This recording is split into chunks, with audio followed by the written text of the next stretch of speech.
Hi fam, I want to come on here real quick and provide a quick update and let you know how the last cycle went and where we're at. I feel like when I do these videos, usually the light's a little off in this one because I usually do it more in the evening before the sun set, and we have a lot more natural light. So I hope this video turns out okay. I want to let you know how the last cycle went, cycle 9. So was completed, no problems with the port, the 5FU kept infusing. No issues there, not like the last time, thank goodness. But I did kind of have something interesting happen.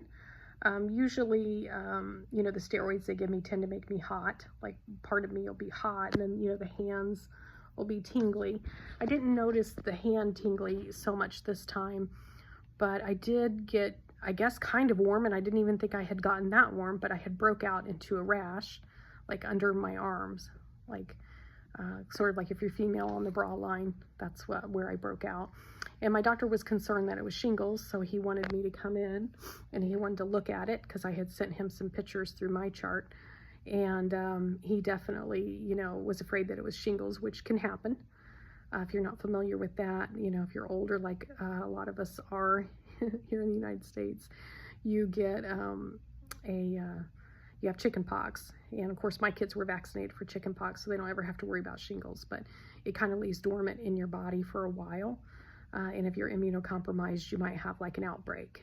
Usually it's a very painful outbreak, a lot of, nerve pain that goes along with it. Luckily, it did not turn out to be shingles because that would have delayed my cycle as well as a week. It turned out just to be a fungal type infection, and that's kind of what I thought maybe it was. So he just prescribed some meconazole powder, and luckily it's clearing up. So that was just kind of a weird fluke. I hadn't really even noticed it. When I got unhooked, I didn't see anything under my arm or anything, but then on Sunday I was like, man, what is this? It feels so irritated. And that's what it turned out to be. So hopefully that's all cleared up and we're good. Just, some minor adjustments required with that. Like I can't wear deodorant until the rash is gone. So, yeah, that's, at least I'm, mostly just here by myself and I don't have to worry too much about it. Nobody gets that close to me that can tell that I don't have any deodorant on or anything like that. So fatigue seems to be a little bit more prominent now. Usually I feel okay on Friday, but then Saturday and Sunday I feel pretty tired. Like I still get up, and eat and drink and do the things that I need to do, but I find myself wanting to nap in the morning and then at night, or in the evening as well, and then, go to bed at night. So I usually find that chemo kind of knocks me down a little bit, sort of takes the wind out of my sails, so my mind is generally calmer. But then, then usually by the first of the week, I seem to be, I don't really feel great on Monday, but then on Tuesday afternoon, I start feeling better. So that's kind of how this cycle went. So just a few more cycles to go. And then they had said that it would be 4 weeks after my last chemo before they would do the surgery, the Whipple surgery. So that's looking like that'll be in October. And we'll talk more about that a little bit later. That's a kind of a, major surgery. So one step at a time, right? That's what I've been told. One step at a time, one moment at a time, 1 week at a time. That's where I need to focus. So how have I been doing? Well, I went and see my friend Jen today, and we did like a Reiki session. So that turned out good. It wasn't quite like the last time she did it.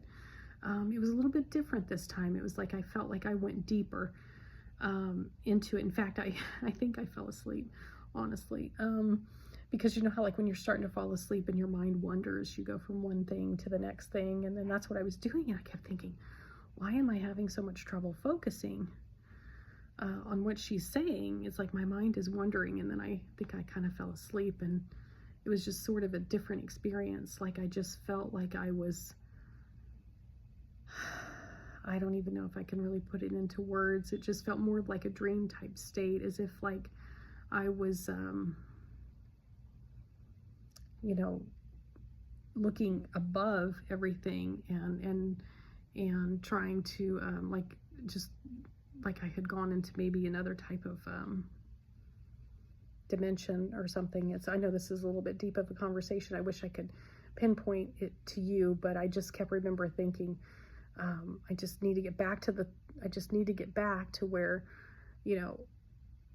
back to where I was, where I am. In reality, I don't know, it was a different experience, definitely, so I'll have to think about it more before I maybe can even put it into words for you. But it was still very relaxing, and I felt very much lighter, when I kind of came to. So very interesting experience today, which I guess that can happen sometimes when you do Reiki.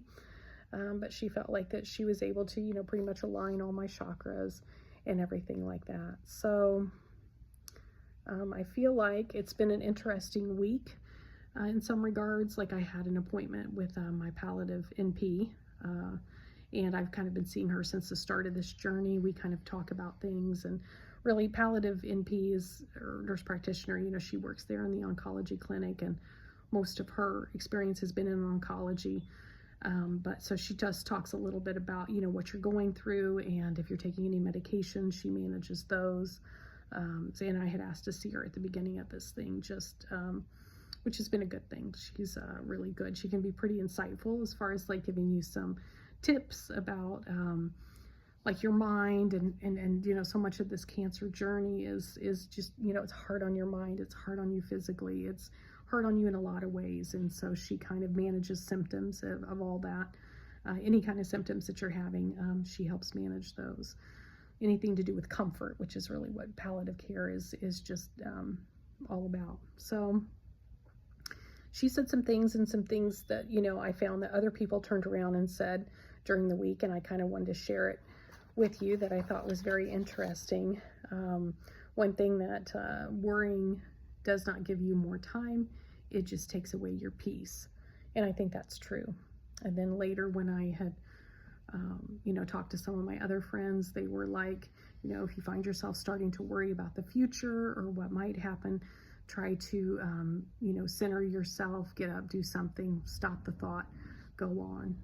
And then another thing that kind of came up is I do my meditation practices at night, and then I know the NP had said something about a gratitude list, what you're grateful for, and your blessings. And then I turned around and I had spoke to another friend, I think on Friday, and she had mentioned that. So I've been trying to incorporate that into my daily practice. I do generally go to sleep every night with a meditation music playing about healing. I figured out a way on YouTube to put it on loop, so it plays all night. I think that's helped me sleep a little bit better at night.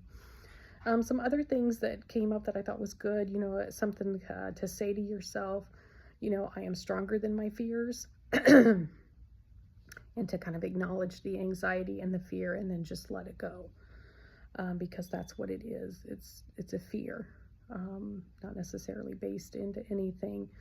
And I found that to be a little bit more helpful. I feel a little bit better as the week's gone on.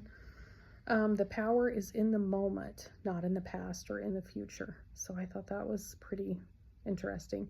I don't think I live necessarily in the moment a lot. Maybe a lot of us don't. I tend to be a little bit more of a planner.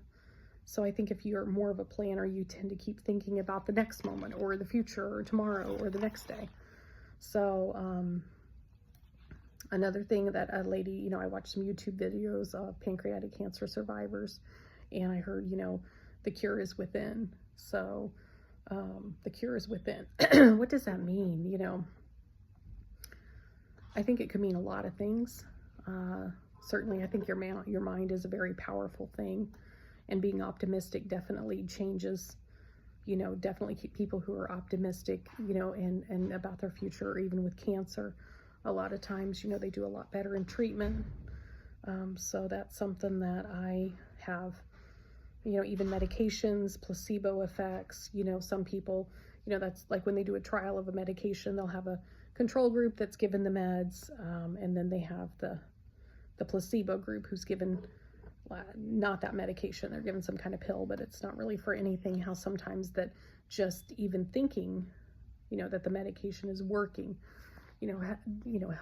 helps work. So our mind is a pretty powerful thing. I think I definitely need to get back into yoga a little bit more. I've been kind of letting that slip and slide, and I think that should be a good part of my journey. So that's kind of what I've been into. I've been told, you know, when I start thinking, what if this happens and what if that happens, that I should stop. And I should get up, I should do something, or I should think about something else, or, you know, definitely take my mind off of it. Otherwise, it's been an interesting week, that's for sure. I think the weight loss has stabilized, at least on the scales I've checked. We'll see what it is when I go in there. But that's where we're at, fam. So I just wanted to let you know that what I've been up to, how I've been doing. I'm very grateful for all of you, for your support. I'd love to know what you think of my videos. If you want to comment and let me know what you think, that would be helpful. If there's something you'd like me to talk about, certainly let me know, and I can touch on it again in our next video. But I'm grateful for all your support, for watching and sharing this journey with me. Bye for now. Love you.